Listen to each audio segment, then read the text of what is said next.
रोहिणी में एक कई मंजिला जो इमारत है, जो बिल्डिंग है, वो गिर जाती है और जिसकी चपेट में कई सारे लोग जो हैं वो आ जाते हैं और उन्हीं में से जो शख्स इस बिल्डिंग की चपेट में आया, उनके परिजन हमारे साथ बातचीत करने के लिए मौजूद हैं। सबसे पहले अपना नाम बता दीजिएगा। मेरा नाम सर नवीन है। अच्छा, आपके कौन? मेरा ब्रदर था, बड़ा भाई, एक मेरा बड़ा भाई है जो जुड़वा थे दोनों। और मैं अपने भाई को, मेरा भाई सामान लेने जाता था बाइक का, वो बाइक का काम करता है। वो ऑन द स्पॉट एकदम से बिल्डिंग गिरी है, मेरा भाई उसके लपेटे में आ गया और लेंटर के नीचे से निकाला गया और उसके नीचे, बिल्डिंग के नीचे अभी भी काफ़ी लोग दबने की आशंका है। कोई बच्चों को लेके जा रहा था ट्यूशन, कोई कहीं किसी काम से जा रहा था। और मेरे भाई के एक बेटा 6 साल का, एक 12 साल का है। और मेरी जो भाभी है वो हाउस वाइफ है, वो कुछ नहीं करती है। मेरी भाई का पूरी फैमिली उजड़ गई है। आप लोग कहाँ रहते हैं? हम सेक्टर 16 में रहते हैं। मेरा भाई G8 का 141 नंबर में रहता है, सेक्टर 16 में। तो वो इस रास्ते से गुजर रहा था और अचानक से बिल्डिंग गिर गई और उसकी चपेट में आ गया। हाँ, वो इस रास्ते से निकल रहा था, बिल्डिंग अचानक गिरी है और वो उसमें चपेटे में आ गया। जो उसके साथ एक दोस्त था, उसके टांग में चोट आई है बहुत ज़्यादा। कहाँ पर आप किस हॉस्पिटल में लेके गए यहाँ से निकालने के बाद? मैं सर उसको अम्बेडकर में लेके गया हूँ। वो अम्बेडकर में ले जाने के बाद ECG किया है, जांच करी, डॉक्टरों की टीम ने आके वहाँ उसको ऑन द स्पॉट बोल दिया ये खत्म हो चुका है, इसमें कुछ नहीं है। अभी बॉडी कहाँ पर है? बॉडी अभी वहीं पे ही है, अम्बेडकर में। अम्बेडकर वाले कह रहे हैं कि अभी इसकी जांच होगी, ये रेखा गुप्ता तक जाएगी इंक्वायरी, कितने लोग मरे हैं तब क्या चाहते हैं इस पूरी घटना में? जिस तरह से आपकी भाई हम की ये बता रहे हैं जान चली गई, तो क्या चाहते हैं? हम ये चाहते हैं जितनी भी अनऑथराइज्ड बिल्डिंग बन रही है इसकी जांच हो, जो ठेकेदार है उनकी जांच होनी चाहिए, क्या माल लगा रहे क्या नहीं लगा रहा, आगे से कभी किसी का घर ना उजड़े, किसी के बच्चे भी दान ना हो। हम यही चाहते हैं। और हमारा भाई तो चला गया, कितनी भी जिंदगी जुड़ी है, बस हम यही चाहते हैं। और मेरा भाई है छोटा, इनसे बात करो। वो मेरा जुड़वा भाई है, उसका नाम राम था, मैं श्याम हूँ।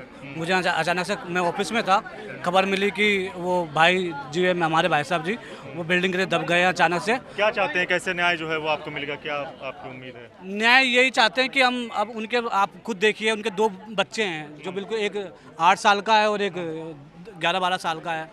अब उनका भरण पोषण कैसे होगा, आप खुद देखिए उनका भरण पोषण। और जो भी ये काम इस तरह का चल रहा है, इलीगल काम, मटेरियल में मिक्सिंग वगैरह, और ये 3rd floor 4th floor unwanted जो बन रहे हैं, इन पे कुछ कार्रवाई हो। परिवार के कुछ और भी लोग, सभी लोग यहीं पे बैठे हुए हैं, इनसे भी बातचीत करने की कोशिश करेंगे।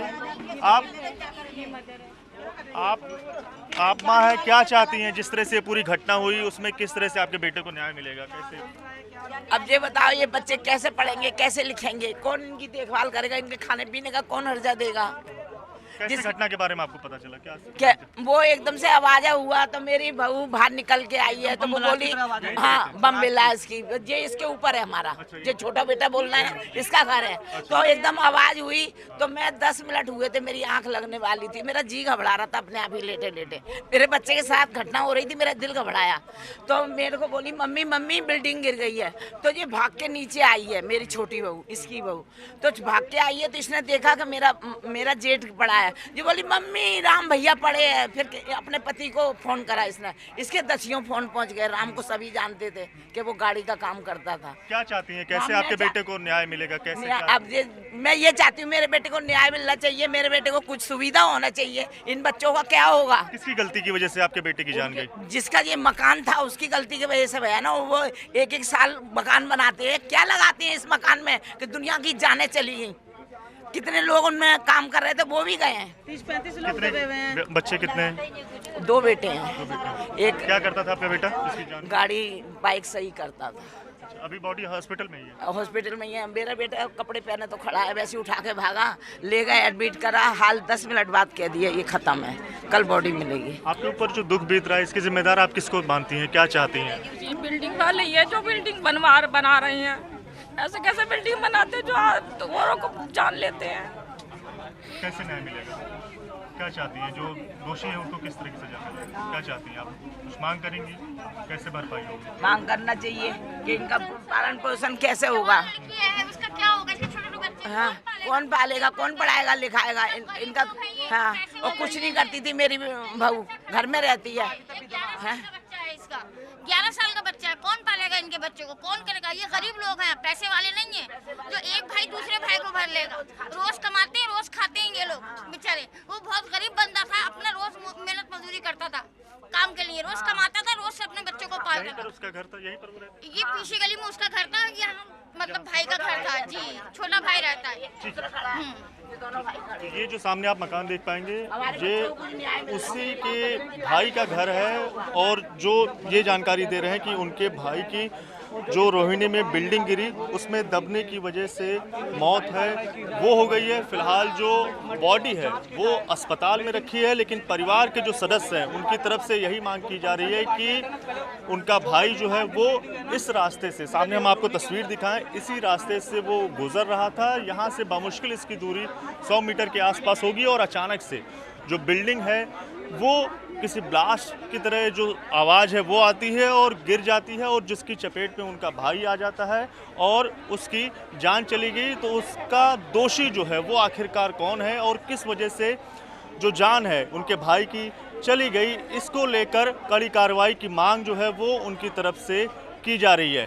शायद 1 घंटे पहले घटना हुई है, मैं सचिवालय में था, बैठक थी हमारी, और वहीं जानकारी मुझे मिल गई थी। तो मैंने उसी समय अपने डीएम है जो हमारी, डीएम से बात की, डीसी से बात की रोहिणी जोन के, और वो सब लोग मौके पे हैं, रेस्क्यू चल रहा है। और जब ये इमारत गिरी तो एक इमारत गिरते साथ साथ ही एक व्यक्ति की मृत्यु हो गई है, और जो इसका मालिक है वो मालिक भी अभी इसमें दबा हुआ है, और 3 से 4 लोग उसके जो लेबर काम करने आए थे, क्योंकि ये भवन कंप्लीट नहीं था तो कंप्लीशन की तरफ बढ़ रहे थे लोग, तो 3-4 लोग और होने की आशंका है मालिक के साथ। जानकारी मिली कि मालिक जीवित है, तो एनडीआरएफ की टीम और हमारी कॉरपोरेशन के लोग और हमारी दिल्ली गवर्नमेंट के, हमारे डिस्ट्रिक्ट के मैडम के अधिकारी जो एनडीआरएफ है वो सब लोग यहाँ पे, और सभी हमारी फायर की गाड़ियाँ, एम्बुलेंस, डॉक्टर सब उपलब्ध हैं और रेस्क्यू कर रहे हैं। और ईश्वर से प्रार्थना है उनके चरणों में कि ये सब लोग जो भी दबे हुए हैं सब सुरक्षित निकल जाए। क्या वो कैसे बिल्डिंग गिरी कुछ पता चला? कि अभी तो निर्माणाधीन ही था, 2 वर्ष से ये बिल्डिंग निर्माणाधीन थी। अभी ये जांच का विषय है कि किस कारण से गिरी। अभी मैं इसके बारे में टिप्पणी करूं और मैं क्या खामियां हैं बिना जानकारी के कोई इसको आपको अवगत कराऊं तो उचित नहीं मानता मैं। तो कोई ना कोई, लेकिन निर्माण सामग्री में या स्ट्रक्चर में तो दोष था, तभी इस प्रकार की घटना है। बिल्डिंग डीडीए का ये कहना है कि डी नोटिफाई कर दिया था, लोकल एजेंसी यानी एमसीए के अंडर में आता है जो भी निर्माण। ये सच है कि सेक्टर 16 रोहिणी में मैं खड़ा हूँ, और ये सच है कि जितनी भी ये बिल्डिंग एक्टिविटीज़ है सब कॉरपोरेशन को है एंड और लंबे अरसे से है। हाँ, कॉरपोरेशन ने इसका मैप भी अप्रूव किया हुआ है, ऐसा नहीं है कि अवैध रूप से बना रहा था ये व्यक्ति। अप्रूव है ड्राइंग इसकी, लेकिन हाइट में शायद जानकारी नहीं मुझे, हाइट उसके नियमों के अनुसार इसका निर्माण किया है, वहाँ उल्लंघन किया, उसकी बाद में जानकारी मिलेगी। लेकिन कहीं ना कोई गड़बड़ थी जिसके कारण से हादसा हुआ।